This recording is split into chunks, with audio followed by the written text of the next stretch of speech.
Qualitative research has always seemed to me an umbrella term.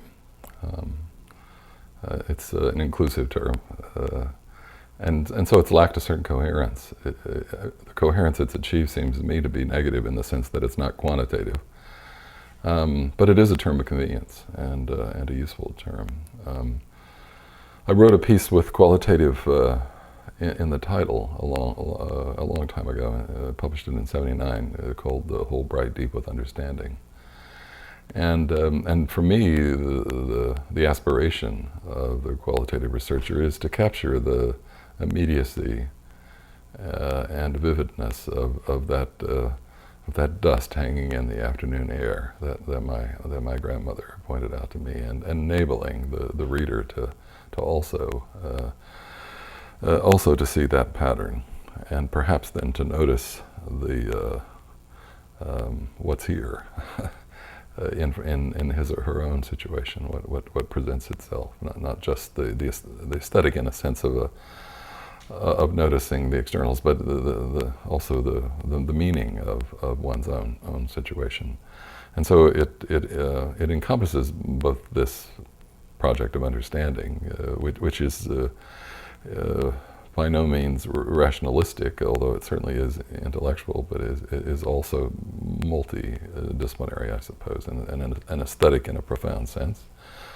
And political, and really the various disciplines that comprise the humanities and the arts, all can make their contribution to providing a kind of grammar of that the researcher can use to try to understand a particular problem or moment.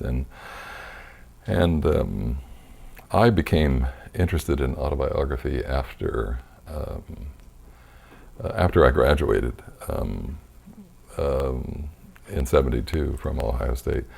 The dissertation was really focused on this kind of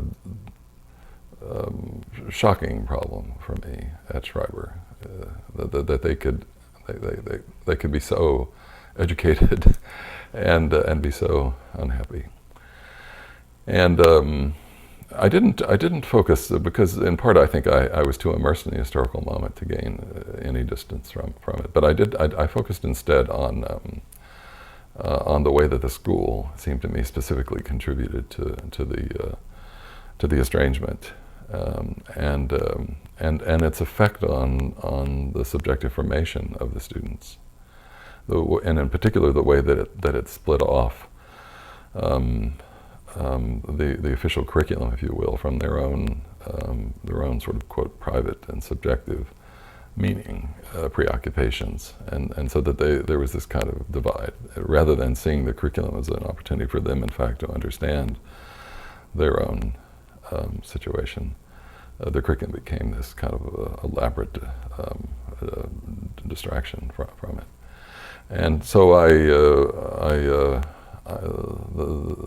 main part of the dissertation was what was later published as Sanity, Madness in the School. It was these 12 ways in which schools drive children mad. And then at the end, I tried to imagine what kind of a curricular organization might in fact support some bridging of this divide between the curriculum and subjective formation, and how it might be organized. And in particular, I focused on the importance of solitude and solitary study as a one means of the student struggling to find language for what might seem strictly private, and particularly academic language, and then a group experience, some kind of dialogical encounter that Currere had spoken of, and that I had experienced in the Tavistock and the NTL. That is the way that really open, honest confrontation, and sometimes, but also self sort of confessions and authentic speech. The effort at authentic speech, how that can be revelatory, and that so that the group itself also then could be a kind of contrapuntal, but not contrapuntal, but contrapuntal to the solitary study. And so that's how the dissertation ended. And after I took the job at Rochester, I focused on the subjective formation. It wasn't clear to me initially. I even have an essay from that period called Search for Method. And I came upon the Latin infinitive for curriculum and seized upon it as a kind of iconic symbol for what I thought I was searching for. That is, this sight of the curriculum as simultaneously academic and subjective. And then tried to devise a method by which one could systematic, I put that in quotation marks, study that site. And that was the regressive progressive analytic synthetic method. And it's a hodgepodge, speaking of umbrellas. The regression owes, the notion of regression is pretty much in the psychoanalytic tradition and derived from my reading in psychoanalysis, and which had been fairly, I would say, superficial at that stage, in an abnormal psychology and in the Tavistock work especially, which was about peeling back layers. And in the regression, the idea was to try to return, not to remember from the point of view of sitting here today, but to try to return and enlarge the pool of memory, that is, to try to re-experience.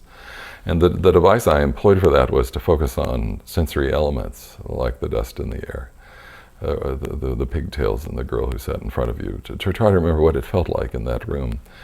In the progressive, I added that, really in deference to Sartre, who really is one of the major influences in my life, the early Sartre, before the Marxist conversion. In his In Being and Nothingness, there's a section on existential psychoanalysis in which he's damningly dismissive of Freud's, what he sees as Freud's submergence in the past. And he insists, I think somewhat ill-temperedly, that it's really the future that defines us, and that the poursoir, which is his notion really for Heidegger's Dasein. I mean, the incompleteness and indeterminacy of subjectivity is an opening onto the future, and it's contemplation of the future that the progressive moment then invites. What fantasies, and it could take many forms. As a teacher, intellectually, I've always supposed that those fantasies really are about the present, that it's really a kind of a device to try to disclose elements of the present, but by thinking about the future. And then the analytic moment comes later, and at first I thought I would employ an already extant theoretical grid to enable us to try to think about what we'd. But I concluded quickly that it was really better, even though it meant that it was more clumsy and it could go in innumerable directions, but to leave it really open to the student to decide how to. So whatever sort of sense you wanted to make of it, the point of the analytic isn't to try to superimpose a grid, but rather to see what kind of narrative coherence can be made toward a re-synthesizing of the subject in the public space. So, after you've sort of dismembered yourself and hopefully re-experienced aspects of your past, some of which you may have wanted to forget, and then reimagined the future, and then narrativized what you've discovered. And you pull yourself together and go into the classroom, as it were, and operate from presumably a much more complex and profound reservoir of subjective possibilities, by means of which you can engage students' responses. So that's the autobiographical method, and Sartre and Freud were obvious influences. And Virginia Woolf has been a great influence for me. She shows up all the time. Hope, Right, Deep with Understanding is her line. I suppose it's the grandmother influence. She captures the moment.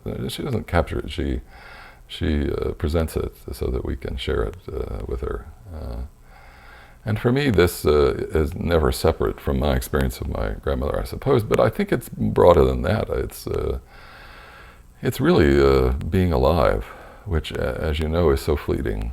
And especially when we're caught up in work life and our love life and all the aspects of our lives, that there's a kind of submergence in the moment, which, while it's impassioned perhaps, but it also, in some strange fashion, also sort of obscures it. And so it's this sense of vividness and immediacy that Maxine Greene talks about so beautifully, that I think was always been the source of my attraction to Virginia Woolf's fiction, although I think it's the beauty of the fiction as well, the elegance of her language and the care with which she chooses words, and for me it's a very powerful and moving and idiosyncratic poetic prose, and it's an enormous achievement. And I suppose I've always been also attracted to her life, and certainly in my early life I think I struggled with what was real and what wasn't, and certainly worried about madness, and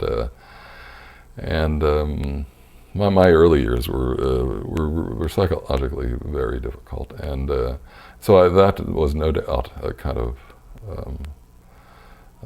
source of my fascination with her. But I read her work over and over again, especially in my 20s.